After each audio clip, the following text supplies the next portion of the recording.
Ya, selamat siang pemirsa, bersama saya Adi Danu kembali menemani Anda tentunya di Bisa Update. Waktunya kita ngobrol tentang bisnis dan ekonomi up to date. Mengenai bisnis cimol kekinian dan juga bisnis sepatu rajut yang kabarnya diekspor hingga ke mancanegara. Kira-kira seperti apa? Berikut informasinya untuk Anda. Bisnis cemilan kini kembali menjadi sebuah peluang usaha yang sangat menjanjikan karena hanya dengan modal yang minim Anda dapat meraup keuntungan yang sangat besar. Salah satu cemilan yang kembali menarik hati masyarakat adalah cimol atau aci digemol yang merupakan salah satu olahan tepung kanji atau aci. Jika biasanya cimol hanya disajikan dengan berbagai bumbu bubuk pendamping dengan berbagai rasa seperti barbecue, keju, asin, dan pedas saja, kini cimol bertransformasi dengan berbagai topping kekinian yang menarik seperti keju mozzarella. Untuk memulai bisnis cimol juga tidak membutuhkan modal yang besar dan hanya menggunakan bahan-bahan sederhana seperti tepung kanji, tepung terigu, garam, bawang putih, dan penyedap rasa. Hal yang perlu disiapkan adalah modal usaha yang meliputi berbagai kegiatan berjualan baik secara rumahan maupun berkeliling. Modal tersebut meliputi kebutuhan membeli bahan-bahan pembuatan cimol, sewa tempat, peralatan hingga gaji karyawan jika dibutuhkan. Selanjutnya, penentuan target pasar. Dalam membangun bisnis apapun, target pasar dan penjualan merupakan hal utama agar dapat menjangkau semua kalangan karena akan mempengaruhi harga pasaran cimol.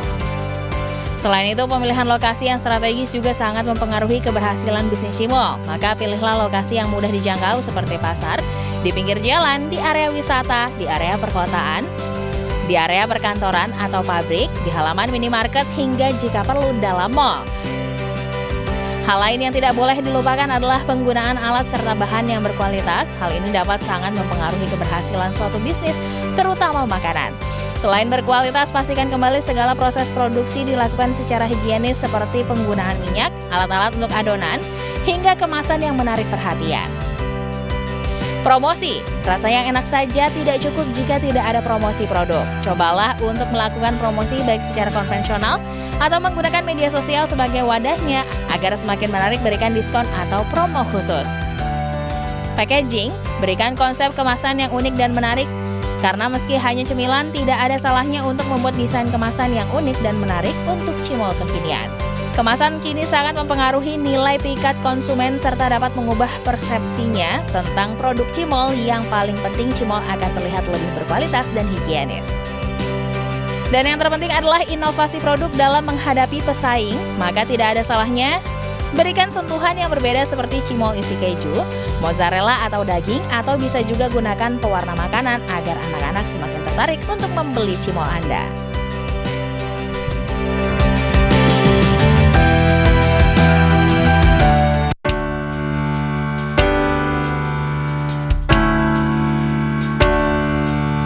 Merajut merupakan salah satu kegiatan yang sering dilakukan bagi sebagian orang untuk mengisi waktu luangnya di rumah. Dengan merajut, Anda juga bisa membantu atasi rasa kesepian. Hal tersebut dikarenakan menyelesaikan sebuah rajutan cantik tentu memiliki kepuasan tersendiri. Tapi saat ini siapa sangka merajut bisa menjadi lahan bisnis yang cukup menjanjikan. Berbekal kreativitas, kegiatan tersebut bisa menghasilkan beragam produk unik dan bernilai jual tinggi. Apabila dulu merajut identik dengan pakaian, kini para produsen di Bandung dan Semarang menciptakan sepatu rajut. Sepatu kini memang tak hanya berfungsi melindungi kaki saja, namun juga menjadi bagian penting dari fashion saat ini. Beragam bahan alas kaki kini muncul, termasuk sepatu rajut yang terbuat dari bahan benang sulam yang mulai tersebar dan laris manis di pasaran. Salah satu produsen sepatu rajut mengaku usaha ini cukup menjanjikan asal memiliki kreativitas dan terus berinovasi. Harga sepatu rajut dibanderol sekitar Rp25.000 hingga Rp350.000 per pasang. Dengan harga ini, kira-kira para produsen dapat memperoleh omset hingga puluhan juta rupiah setiap bulannya. Bahkan sejak akhir 2010, sepatu rajut tak hanya dijual pada pasar lokal, melainkan diekspor hingga ke Jepang, Rusia, China, dan Belanda. Menarik sekali ya pemirsa melihat prospeknya yang bisa dikatakan cukup fantastis. Untuk Anda yang tertarik mencoba bisnis sepatu rajut ini, Bisa Update punya tipsnya untuk Anda. Dalam memulai bisnis ini tentunya gampang-gampang susah, karena Anda harus belajar cara merajut terlebih dahulu sebelum berani membuka orderan. Karena kunci dari kesuksesan dari sepatu rajut ini adalah kerapihan, ketelitian, serta terus berinovasi dengan sepatu rajut yang Anda ciptakan. Anda bisa mulai mengikuti kursus merajut atau bisa juga belajar dengan sanak saudara yang memang paham dalam merajut. Dengan begitu nantinya Anda akan terbiasa dan bisa membuat sepatu rajut kreasi sendiri. Inilah keterampilan merajut. Untuk menjadi terampil dibutuhkan latihan, dan latihan. Bagi yang sudah terampil, bisa menyelesaikan 5 pasang sepatu di dalam seharinya. Namun untuk Anda yang memang sudah memiliki dasar ilmu dalam merajut, Anda bisa coba membuat sepatu rajut untuk digunakan pribadi terlebih dahulu. Jika memang hasilnya bagus dan layak untuk dijual, Anda bisa membuka order dan hanya akan membuat sepatu rajut sesuai dengan orderan yang masuk. Dengan begitu, Anda juga bisa menghemat modal yang harus dikeluarkan untuk membuat sepatu ready stock. Nah pemirsa, jika permintaan sepatu rajutnya nanti meningkat, Anda juga bisa membuka lapangan pekerjaan baru. Seperti membuat kelas terbuka bagi siapa saja yang ingin belajar membuat sepatu rajut dan sekaligus mencari penghasilan sampingan. Merajut memang tidak mudah, namun jika dilakukan dengan tekun, siapa saja pasti bisa menjadikan hal ini sebagai peluang usaha. Semoga berhasil ya. Ya menarik sekali ya pemirsa, jadi bagi Anda nih yang punya kreativitas dalam bidang apapun, coba yuk untuk dikembangkan, siapa tahu bisa menjadi ladang cuan. Setuju ya? Baik, nah masih berbicara mengenai usaha, bisa update punya satu informasi lain mengenai usaha budidaya jangkrik yang juga tidak kalah cuan dengan bisnis lainnya. Penasaran? Berikut informasinya akan kita rangkum untuk Anda spesial. Yuk kita lihat.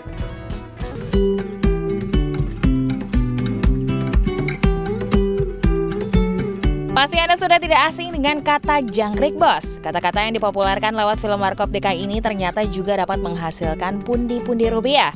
Jangkrik atau cengkerik merupakan salah satu serangga yang terkenal karena suaranya yang khas. Di beberapa negara, jangkrik juga terkenal karena mitosnya. Di Asia, jangkrik dianggap sebagai pembawa keberuntungan.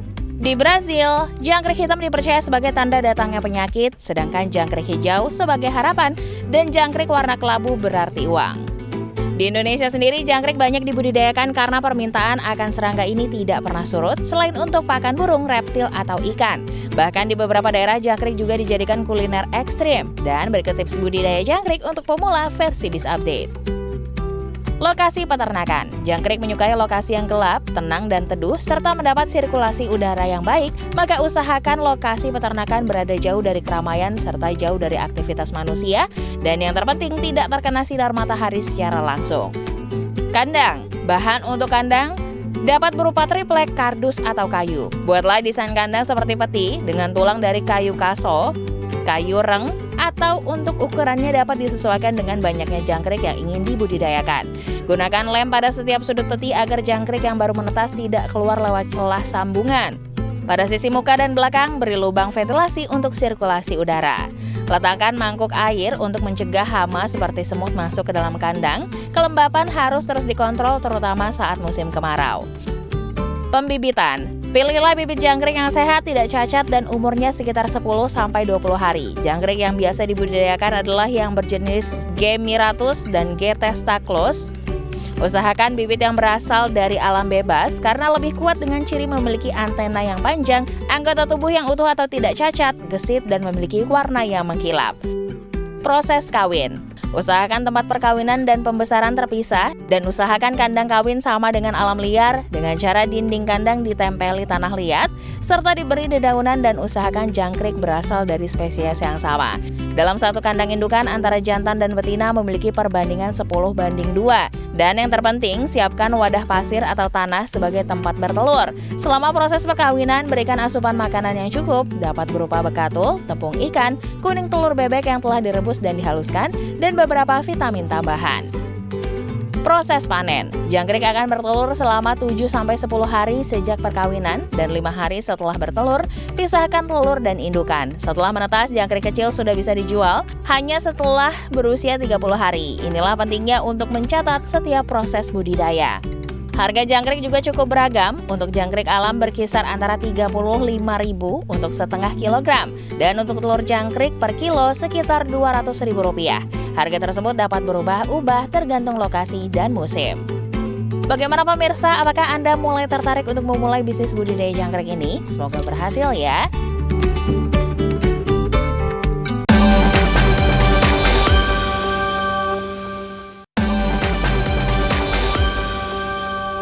Ya tentunya Anda masih di Bisa Update dan sudah jam makan siang ini ya pemirsa. Kira-kira Anda sudah punya tujuan mau makan apa siang hari ini? Nah, siapa yang tertarik dengan makan mie ayam? Saya ya. Nah, ini selain rasanya emang enak, ternyata mie ayam ini merupakan salah satu ide bisnis yang cukup menggiurkan loh.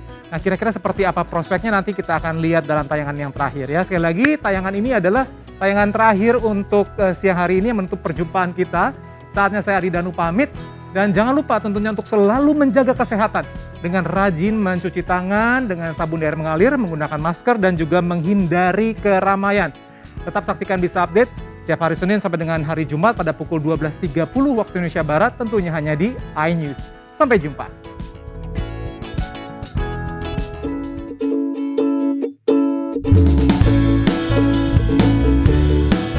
Siapa yang tidak pernah merasakan nikmatnya mie ayam? Mie dengan kuah atau tanpa kuah menggunakan topping berupa ayam cincang serta pangsit goreng, ditambahkan dengan kaldu ayam serta taburan bawang goreng, membuat semakin lezat menyantap mie ayam, serta membuat selera makan menjadi semakin menjadi. Maka tak heran peluang usaha dari mie ayam sangat menggiurkan untuk dijalankan karena keuntungan yang bisa diperoleh sangat menjanjikan. Bagi Anda yang ingin memulai usaha dengan berbisnis mie ayam, maka Anda harus memperhatikan beberapa tips agar usaha Anda berjalan dengan lancar dan berikut Bisa Update merangkumnya untuk Anda. Kunci utama dari suksesnya bisnis mie ayam yang berkualitas adalah bahan baku yang digunakan. Anda bisa menggunakan bahan baku dengan kualitas terbaik dan premium. Selain membuat cita rasanya lebih lezat, bahan baku berkualitas juga dapat menjamin kesehatan para konsumen. Bayangkan saja, bila bahan yang digunakan memiliki kualitas yang kurang baik, maka dapat mengganggu kesehatan bagi para konsumen. Kemudian, Anda juga perlu untuk menentukan siapa target pasar yang akan membeli dari usaha mie ayam Anda. Misalnya saja target tersebut adalah untuk mahasiswa, ibu rumah tangga, orang yang bekerja, dan sebagainya. Pada saat menentukan target pasarnya, pastikan pula harga yang akan dipasarkan nantinya. Jangan sampai harga tersebut terlalu tinggi agar tidak membebani target pasar, sehingga membuat bisnis mie ayam Anda tidak ramai. Atau harga yang terlalu rendah, sebab harga yang terlalu rendah bisa saja membuat Anda tidak balik modal. Jadi, pastikan harga tersebut sudah sesuai dengan perhitungan yang matang. Selain menentukan target pasarnya, hal yang wajib diperhatikan lainnya adalah memilih lokasi usaha yang tepat. Memilih lokasi ini menentukan ramai atau tidaknya bisnis mie ayam yang Anda rintis nantinya. Anda bisa memilih lokasi yang ramai dan menjadi tempat yang sering dikunjungi oleh masyarakat. Misalnya saja tempat tersebut dekat dengan kampus ataupun dekat dengan perkantoran. Setelah faktor tersebut sudah ditentukan, maka Anda pun wajib mempertahankan cita rasa mie ayam Anda. Usahakan mie ayam tersebut memiliki ciri khas tersendiri dan berbeda dari yang lain termasuk kompetitor Anda. Lalu, lakukanlah inovasi baru untuk setiap menu yang ditawarkan. Tujuannya adalah tidak lain untuk menarik minat konsumen. Dalam hal ini adalah konsumen baru yang belum pernah membeli mie ayam Anda. Dalam usaha apapun, strategi pemasaran maupun promosi penting untuk dilakukan termasuk mie ayam. Anda bisa memanfaatkan media sosial untuk mempromosikan usaha mie ayam Anda. Lalu untuk menarik calon konsumen bisa gunakan promosi lainnya. Misalnya saja potongan harga untuk beberapa pembeli pertama selama beberapa hari. Itulah tadi beberapa tips untuk memulai usaha mie ayam. Bagaimana? Apakah Anda tertarik untuk mencobanya? Semoga informasi yang kami berikan bisa menambah wawasan dan manfaat untuk Anda ya pemirsa.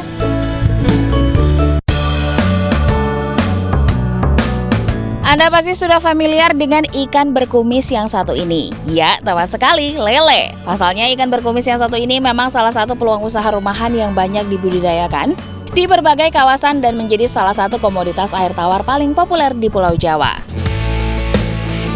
Selama ini, kebanyakan orang memanfaatkan lele sebagai bahan baku usaha pecel lele saja, namun nyatanya lele juga bisa diolah menjadi abon.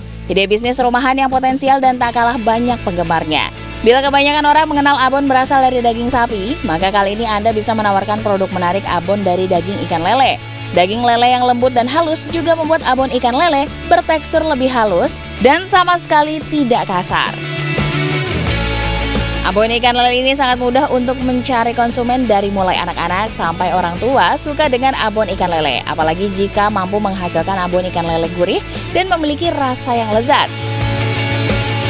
Buat produk abon ikan lele ini sangatlah mudah. Bahan-bahan yang dibutuhkan yaitu berupa ikan lele segar, bumbu halus, minyak goreng, dan bahan tambahan lainnya. Untuk dapat membuat abon ikan lele yang gurih, maka dibutuhkan ikan lele segar dan proses pembuatan abon menggunakan bahan berkualitas. Dalam proses pengemasan produk abon ikan lele, untuk lebih menariknya perlu dibuat dengan kemasan yang cukup tebal dengan menambahkan gambar dan tulisan. Gambar dapat disesuaikan dengan keinginan, asalkan sesuai dengan produk abon yang dijual. Tambahkan nama usaha dengan nama yang unik supaya konsumen mengetahui si pembuat produk. Jika kemasan dibuat secara menarik, tentu akan meningkatkan penjualan abon ikan lele. Supaya produk abon ikan lele disukai oleh konsumen, maka perlu melakukan banyak strategi usaha.